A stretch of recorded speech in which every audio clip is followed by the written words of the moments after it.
नमस्कार। आज 3 जनवरी है और आज हम दो ऐसी महान विभूतियों को याद कर रहे हैं जिन्होंने हाशिए पर मौजूद लोगों के हक के लिए मतलब उनकी लड़ाई लड़ी। जयपाल सिंह मुंडा और सावित्रीबाई फूले।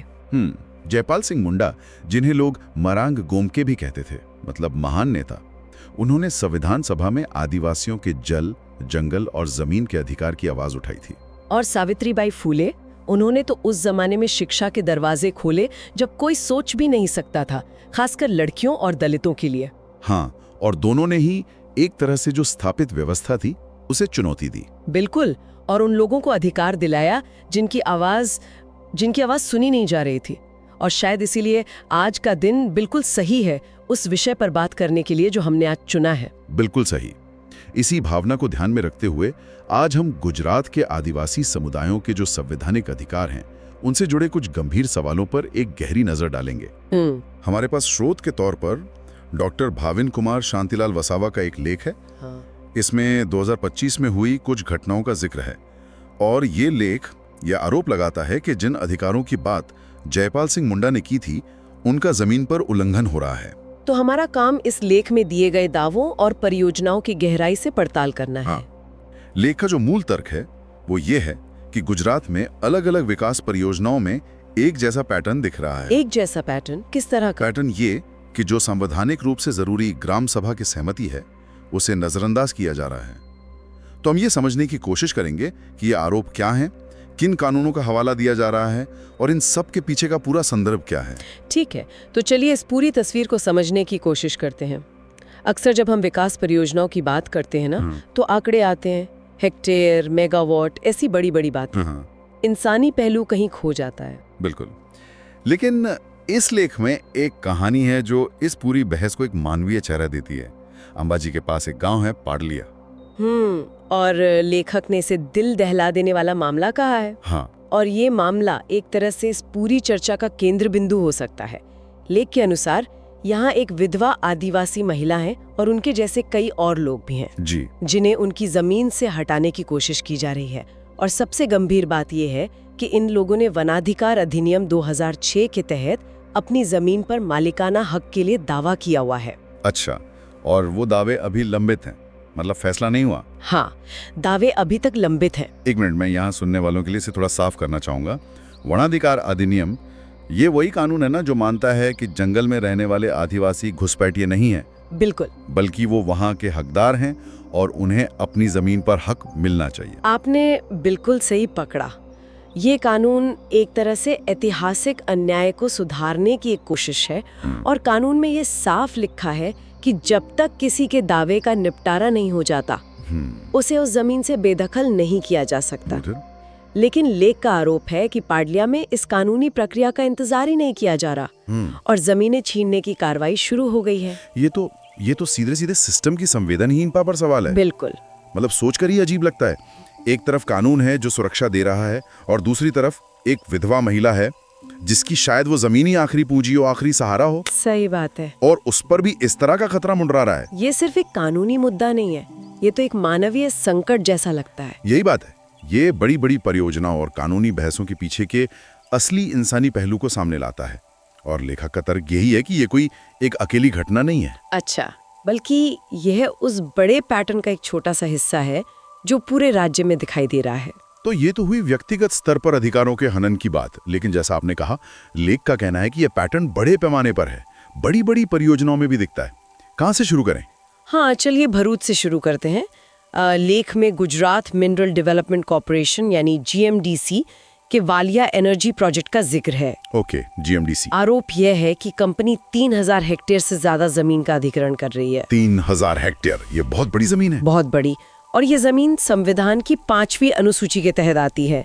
मतलब यह एक अधिसूचित आदिवासी क्षेत्र है। और आरोप क्या है? आरोप वही है कि ये सब ग्राम सभा की जो अनिवार्य पूर्व सहमति होती है उसके बिना किया जा रहा है। ग्राम सभा की सहमति? पैसा कानून 1996 इसी के बारे में है ना? हाँ, बिल्कुल। मुझे याद है कि ये कानून आदिवासी क्षेत्रों में ग्राम सभा को बहुत मजबूत बनाता है, उन्हें बहुत अधिकार देता है। हाँ, पेसा कानून को आप एक तरह का संवैधानिक सुरक्षा कवच समझ सकते हैं। सुरक्षा कवच। इसे लाया ही इसीलिए गया था ताकि बाहर से आकर कोई कंपनी या सरकार स्थानीय लोगों की मर्जी के बिना उनकी जमीन और संसाधन ना छीन सके।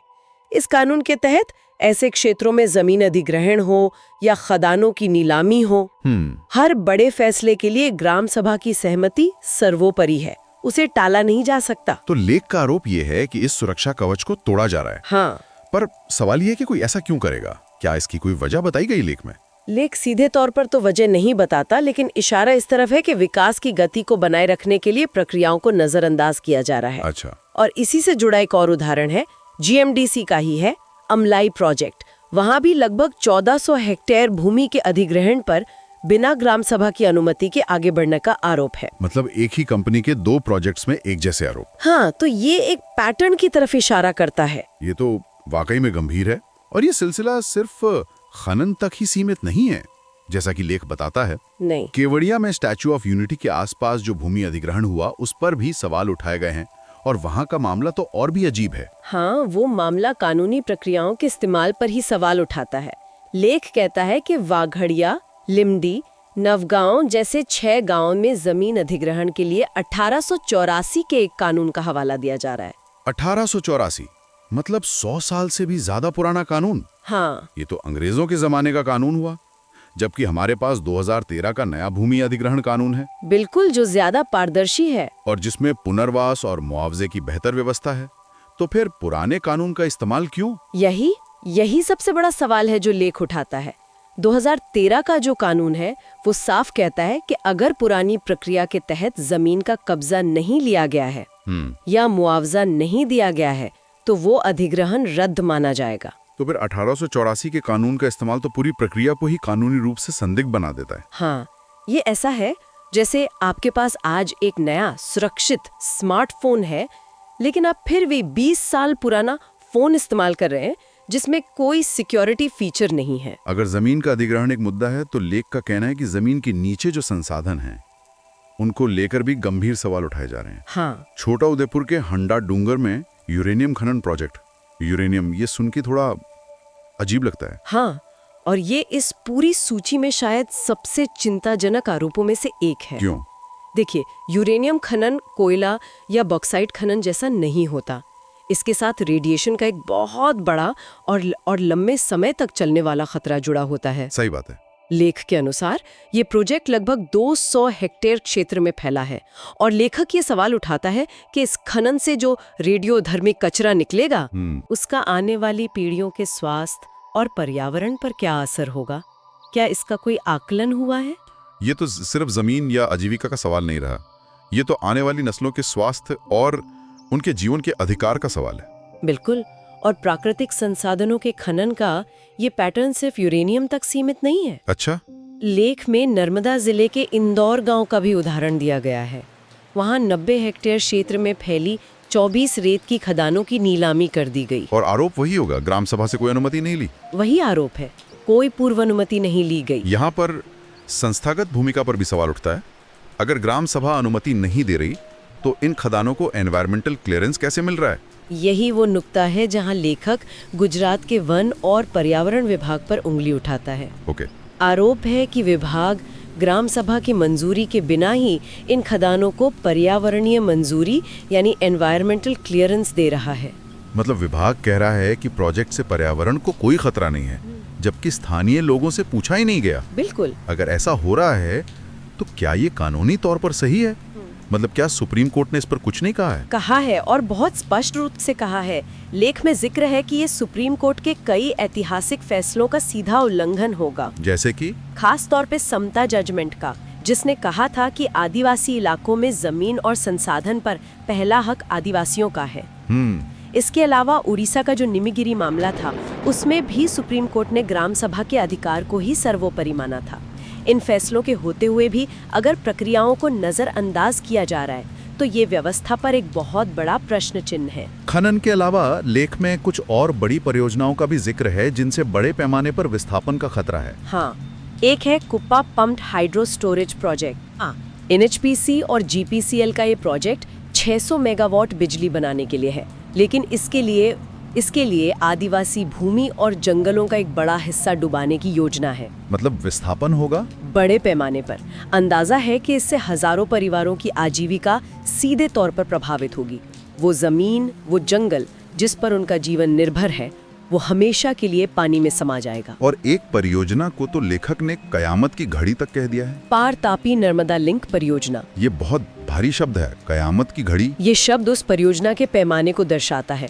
अनुमान है कि इस परियोजना में 6000 से 7500 हेक्टेयर जमीन जलमग्न हो सकती है। 7500 हेक्टेयर? हाँ, आप अंदाजा लगाइए, 7500 हेक्टेयर मतलब मुंबई के नरीमन पॉइंट जैसा इलाका 7.5 बार पानी में डूब जाए। बाप रे। ये इतना बड़ा क्षेत्र है। इससे दक्षिण गुजरात के डांग, वलसाड़ और नवसारी जिलों के हजारों परिवार हमेशा के लिए बेघर हो सकते हैं। ये सिर्फ आंकड़े नहीं है, ये उन लोगों की जिंदगियां हैं जो पीढ़ियों से उन जमीनों पर रहते आए हैं। इसीलिए लेखक ने शायद इतने कड़े शब्दों का इस्तेमाल किया है। विकास का एक और चेहरा पर्यटन के रूप में भी सामने आता है। डेडियापाड़ा के निनाई घाट का जिक्र है, जहां इको सेंसिटिव जोन और सड़क चौड़ीकरण के नाम पर आदिवासियों को उनकी पुश्तैनी जमीनों से हटाने के आरोप हैं। और यहाँ भी कहानी वही है। आरोप है कि ये सब ग्राम सभा की सहमति के बिना हो रहा है। तो मतलब? तो चाहे वो खनन हो या बांध या फिर पर्यटन, लेख जिस पैटर्न की ओर इशारा कर रहा है वो बहुत साफ है। क्या? कि विकास परियोजनाओं के नाम पर संवैधानिक रूप से स्थापित ग्राम सभा की भूमिका को कमजोर किया जा रहा है और स्थानीय समुदायों को निर्णय प्रक्रिया से बाहर रखा जा रहा है। ये सब सुनकर एक बहुत बड़ा और कह सकते हैं कि असहज करने वाला सवाल मन में आता है, जो लेखक ने भी उठाया है। अगर ये सब हो रहा है तो आदिवासी समुदाय के अपने चुने हुए जनप्रतिनिधि कहाँ हैं? सरपंच से लेकर विधायक और सांसद तक, चाहे वे सत्ता पक्ष के हो या विपक्ष के। हाँ, वे चुप क्यों हैं? यह इस लेख का शायद सबसे तीखा और आत्मविश्लेषणात्मक हिस्सा है। अच्छा। लेखक सिर्फ बाहरी ताकतों या सरकार पर आरोप नहीं लगा रहा, बल्कि समुदाय के भीतर की जो चुप्पी है उस पर भी सवाल उठा रहा है। क्या आरोप है? उसका आरोप है कि ये प्रतिनिधि चुनाव में वोट तो समुदाय के नाम पर लेते हैं, लेकिन जीतने के बाद समुदाय के मुद्दों पर चुप हो जाते हैं और इन योजनाओं में कहीं न कहीं भागीदार बन जाते हैं। लेखक ने एक मुहावरे का भी इस्तेमाल किया है, अपना काम बनता भाड़ में जाए जनता। हाँ, ये तो लोकतांत्रिक जवाबदेही पर एक बहुत कड़ा प्रहार है। हाँ, और यह सिर्फ प्रतिनिधियों पर नहीं, बल्कि पूरे राजनीतिक तंत्र और नागरिक समाज की भूमिका पर एक टिप्पणी है। लेखक यह भी पूछता है कि जो तथाकथित आदिवासी संगठन है, वो इस पर मुखर क्यों नहीं है? यह चुप्पी एक गहरे अविश्वास और निराशा को दर्शाती है। यह सवाल उठाता है कि अगर अपने ही चुने हुए लोग आवाज नहीं उठाएंगे तो फिर कौन उठाएगा? तो इस पूरी चर्चा का सार क्या है? अगर हम इन सभी दावों को एक साथ देखें तो ये लेख गुजरात में आदिवासी अधिकारों की एक बहुत ही गंभीर और चिंताजनक तस्वीर पेश करता है। हाँ, ये हमें एक बड़े सवाल पर सोचने के लिए मजबूर करता है। और ये सवाल सिर्फ गुजरात के लिए नहीं, बल्कि पूरे देश के लिए प्रासंगिक है। वो क्या है? कि विकास और आदिवासी अधिकारों के बीच संतुलन कैसे स्थापित किया जाए। क्या कानून केवल किताबों में सुंदर लगने के लिए हैं, या उनका जमीन पर पालन भी सुनिश्चित किया जाना चाहिए? सही बात है। ये परियोजनाएं बिजली, पानी, उद्योग के लिए जरूरी हो सकती हैं, लेकिन सवाल ये है कि इसकी कीमत हमेशा सबसे कमजोर तबका ही क्यों चुकाए? और अंत में सुनने वालों के लिए एक विचार छोड़ जाते हैं। जब किसी समुदाय की पहचान, उसकी संस्कृति, उसके रीति रिवाज, सब कुछ उसके जल, जंगल और जमीन से इतनी गहराई से जुड़े हों, तो विकास के नाम पर उन्हें उस पहचान से अलग करने के दीर्घकालिक सामाजिक और सांस्कृतिक परिणाम क्या हो सकते हैं?